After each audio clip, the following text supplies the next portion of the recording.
आप लोग के सामने में हम doctor A K. Jha, geography teacher. आज आप लोग को हम चट्टान के बारे में कुछ बताने वाले हैं। चलिए देखिए, चट्टान जिसे इंग्लिश में रॉक्स कहते हैं। क्या कहते हैं? रॉक्स। तो चट्टान है क्या?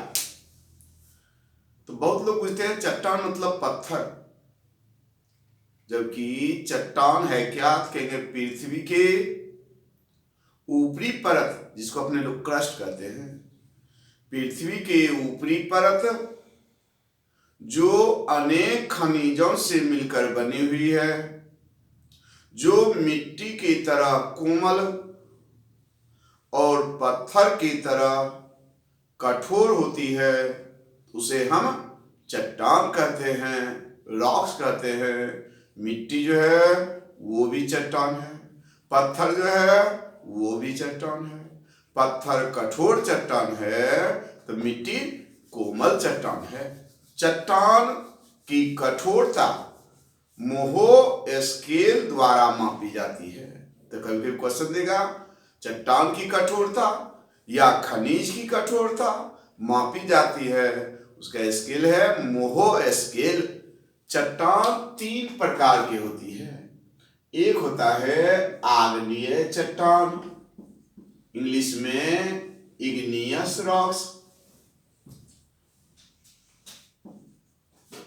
आग्नेय चट्टान, इंग्लिश में इग्नियस रॉक्स। आखिर आग्नेय चट्टान है क्या, समझिए। अपने लोग जानते हैं कि पृथ्वी के अंदर 32 मीटर जाते हैं, 32 मीटर अंदर जाते हैं तो 1 डिग्री सेल्सियस ताप की वृद्धि होती है, और 165 मीटर ऊपर जाते हैं तो 1 डिग्री सेल्सियस ताप की कमी होती है। तो याद रखना है कि पृथ्वी के अंदर 32 मीटर जाएंगे तो 1 डिग्री सेल्सियस ताप की वृद्धि होगी, 165 मीटर ऊपर जाएंगे 1 डिग्री सेल्सियस ताप की कमी होगी। तो जब 32 मीटर अंदर जाते हैं तो 1 डिग्री तापमान बढ़ता है, तो उस हिसाब से पृथ्वी के अंदर अधिक ताप होना चाहिए, और अधिक ताप के कारण आंतरिक खनिज तत्व जो है वो पिघल जाएगी।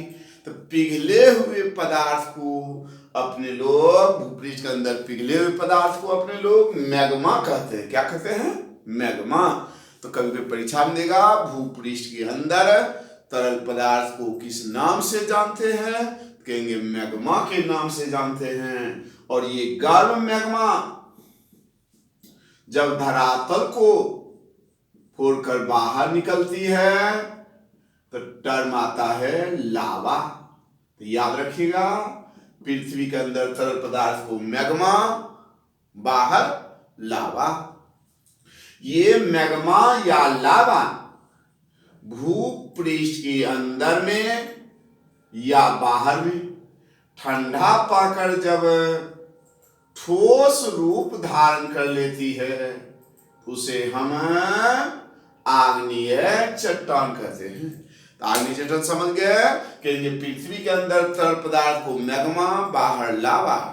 मैग्मा या लावा भूपृष्ठ के अंदर में या बाहर में ठंडा पाकर जब ठोस रूप धारण कर लेती है, तो मैग्मा या लावा के जमने से बने चट्टान को ही आग्नेय चट्टान कहते हैं, अंग्रेजी में igneous rocks.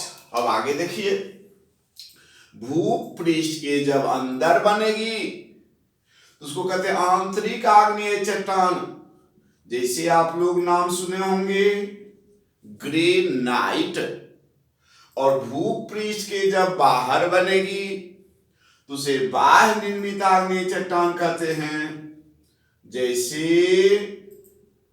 Basalt, gabbro, obsidian.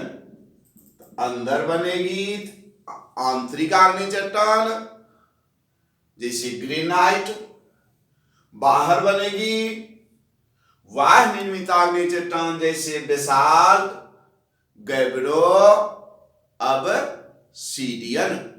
Basalt, gabbro, obsidian आग्नेय चट्टान है, आग्नेय में भी बाह्य है। ग्रेनाइट आंतरिक आग्नेय चट्टान है। तो याद रखना है, जब चट्टान मैग्मा अंदर बनेगी उसमें लावा यानी क्रिस्टल जो होगी वो बड़ा बड़ा होगा, और बाहर बनेगी उसमें लावा यानी क्रिस्टल नहीं होगी, या होगी भी तो वो बहुत बारीक होगी। बारीक मतलब होता है महीन। तो कहेंगे, पूछेगा परीक्षा में कि बेसाल्ट और ग्रेनाइट दोनों में डिफरेंस क्या है। तो याद रखना है, ग्रेनाइट भूपृष्ठ के अंदर होगी, बेसाल्ट भूपृष्ठ के बाहर होगी। ग्रेनाइट में क्रिस्टल यानी रवा होगी, बड़े बड़े होगी। बेसाल्ट में रवा बारीक यानी महीन होगी या नहीं भी हो सकती है। इसलिए इग्नियस रॉक्स में रवा हो भी सकती है, नहीं भी हो सकती है। अब है कि आग्नेय चट्टान के उदाहरण। आग्नेय चट्टान के उदाहरण में देखिए, एक होता है ग्रेनाइट, ग्रेनाइट, एक होता है बेसाल्ट, गैब्रो, सुने होंगे नाम, gabbro, laccolith, phacolith, batholith, lopolith, dyke, dyke, sill, rhyolite, rhyolite, obsidian. तो याद रखिएगा, आग्नेय चट्टान के उदाहरण हुआ granite, basalt, gabbro, laccolith, phacolith, batholith, lopolith, dyke, sill, rhyolite, obsidian. तो याद रखना है कि आग्नेय चट्टान का उदाहरण क्या क्या हुआ, granite, basalt, gabbro, laccolith, phacolith, batholith, lopolith. अब है आगे देखिए,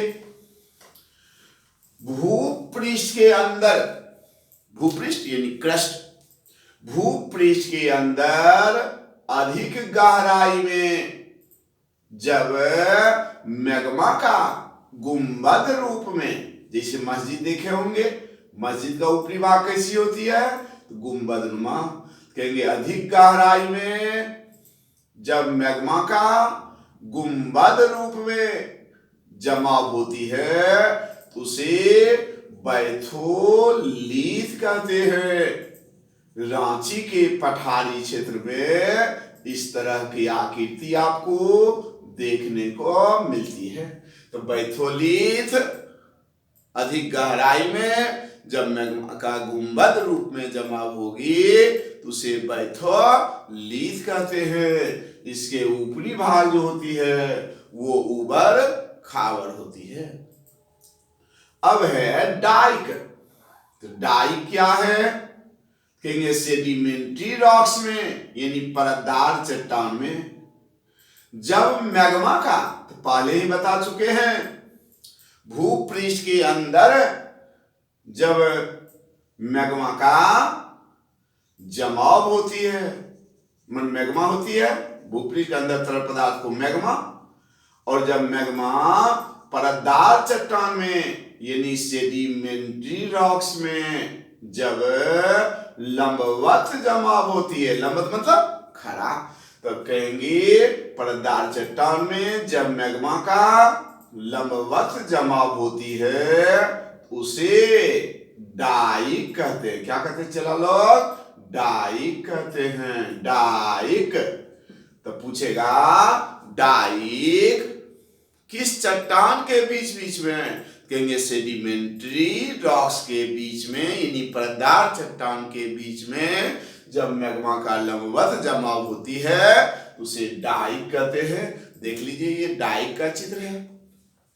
एक होता है सील, कहेंगे परतदार चट्टान में यानी सेडिमेंट्री रॉक्स में जब मैग्मा बुझते हैं तरल पदार्थ अंदर रहते मैग्मा, बाहर रहेगा लावा।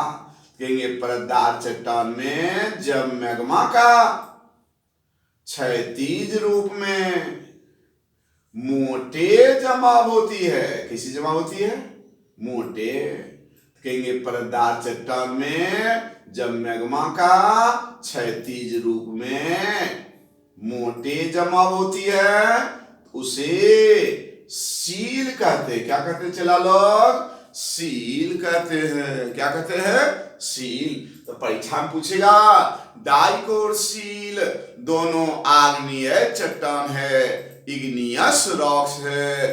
पूछेगा डाइक और सील में क्या अंतर है? तो याद रखिएगा डाइक जब भी होगा लंबवत होगा, सील जब भी होगा तो क्षैतिज होगा। एक होता है लैपोलिथ। लैपो का अर्थ होता है छिछली बेसिन। कहेंगे परतदार चट्टान के यानी सेडिमेंट्री रॉक्स की परतदार चट्टान में जब मैग्मा का छिछले रूप में जमाव होती है, छिछला मतलब हुआ कम गहरा, परतदार चट्टान में जब मैग्मा का छिछले रूप में जमाव होती है या छिछले बेसिन में जमाव होती है उसे अपने लोग कहते हैं लैपोलिथ। क्या कहते हैं? लैपोलिथ। एक होता है फाइकोलिथ। तो फोल्ड माउंटेन यानी मोरदार पर्वत जिसको बोलते हैं अपने लोग, तो मोरदार पर्वत में यानी फोल्ड माउंटेन में ऊपर उठे भाग को अपनति कहते हैं। इसी के इंग्लिश हुआ एंटीक्लाइन। क्या हुआ? एंटीक्लाइन। और नीचे धसे भाग को अभिनति कहते हैं यानी सिंक्लाइन। कहेंगे फोल्ड माउंटेन में जब मैग्मा का लहरदार रूप में अपनति अवनति में, जब मोरदार पर्वत की अपनति और अभिनति में, जब मैग्मा का लहरदार रूप में, देखते ऊपर नीचे नीचे ऊपर, तो ये लहरदार हुआ। लहरदार रूप में मैग्मा का जमाव होती है उसे अपने लोग कहते हैं फाइकोलिथ। क्या कहते हैं? फाइकोलिथ। एक होता है लैकोलिथ।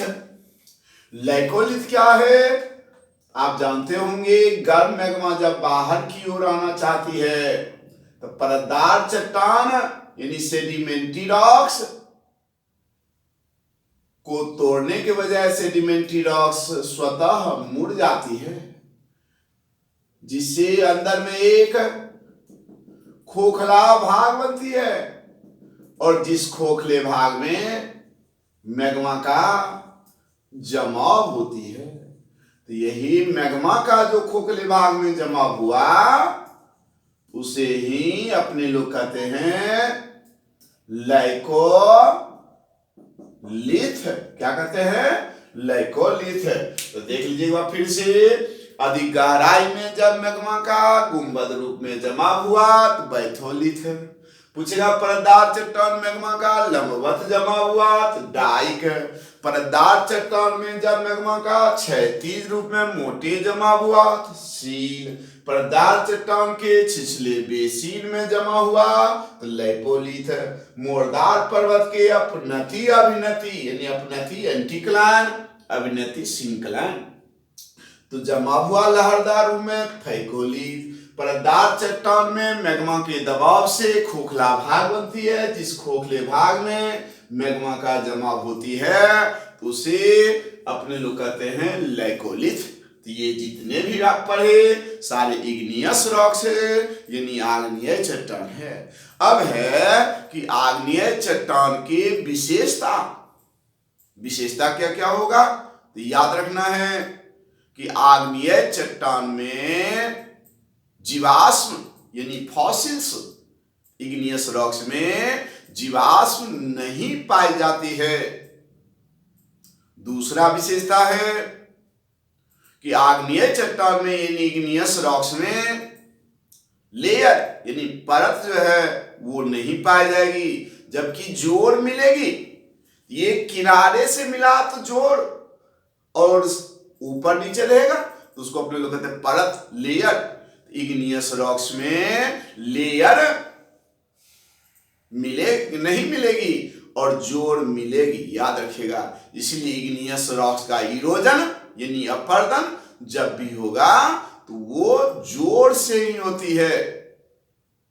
तीसरा विशेषता है इग्नियस रॉक्स के टूटने से यानी आग्नेय चट्टान के टूटने से काली मिट्टी, जिसको ब्लैक स्वैग, महाराष्ट्र के दक्कन लावा पठारी क्षेत्र में इसे रेगड़ या रेगूर के नाम से जानते हैं, जो कपास की कृषि के लिए सबसे अच्छा माना जाता है। आग्नेय चट्टान जो है इसमें भारी धात्विक खनिज, मेटल जैसे लोहा, सोना, तांबा, तो भारी धात्विक खनिज की इग्नियस रॉक्स में प्रधानता होती है। और अब पहले पढ़ चुके हैं कि आग्नेय चट्टान के टूटने से काली मिट्टी बनती है। कभी कभी ऐसा भी देता है कि काली मिट्टी ग्रेनाइट से या बेसाल्ट से। उस स्थिति में आंसर होगा बेसाल्ट, क्योंकि आप जानते हैं कि मिट्टी बाहर और बाहर जब बनेगी तो वो बेसाल्ट होगी। इसीलिए बेसाल्ट के टूटने से काली मिट्टी, ना कि ग्रेनाइट के टूटने से। फिर याद रखना है सभी चट्टान के जननी यानी मौलिक रॉक्स, बेसिक रॉक्स, सभी चट्टान की जननी या मौलिक चट्टान इग्नियस रॉक्स को ही यानी आग्नेय चट्टान को ही कहते हैं, क्योंकि आग्नेय चट्टान ही टूटा, परिवर्तित हुआ तो अन्य चट्टान सेडिमेंट्री रॉक्स यानी परतदार चट्टान और रूपांतरित चट्टान सबका निर्माण हुआ। इसीलिए सभी चट्टान के जननी या मौलिक चट्टान आग्नेय चट्टान को ही कहते हैं। भूपृष्ठ के निर्माण में यानी क्रस्ट के निर्माण में आग्नेय चट्टान का योगदान सबसे अधिक है। भूपृष्ठ के निर्माण में इसका योगदान सबसे अधिक, लेकिन वर्तमान समय में भूपृष्ठ पर सबसे अधिक नहीं मिलती है, जबकि निर्माण में योगदान सबसे अधिक है, लेकिन वर्तमान समय में भूपृष्ठ पर सबसे कम पाई जाती है, वो है 5%। तो आग्नेय चट्टान में इतने बात को आप लोग ध्यान में रखेंगे, इतने बात को ध्यान में रखेंगे और फिर कभी आएंगे तो आपको सेडिमेंट्री रॉक्स यानी परतदार चट्टान और रूपांतरित चट्टान के बारे में हम आपको जानकारी देंगे।